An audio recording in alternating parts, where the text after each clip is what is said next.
ਲੇਖਾਂ 'ਚ ਬਲੈਕ ਲਿਖਿਆ ਤੇਰੇ ਫੇਵਰਟ ਪਿੰਕ ਪਿੰਕ ਬੱਲੀਏ ਸਿੱਧੂ ਮੂਸੇ ਵਾਲਾ ਨਾਮ ਸੁਣੀਦਾ ਮਾਮੇ ਕਹਿੰਦੇ ਨਾਲ ਜੋੜਦੇ ਆ ਲਿੰਕ ਬੱਲੀਏ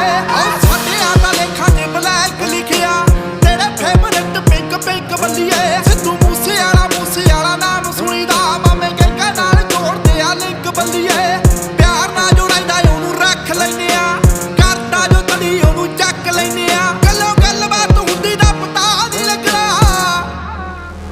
ਇੱਕ ਵਾਰੀ ਹੋਰ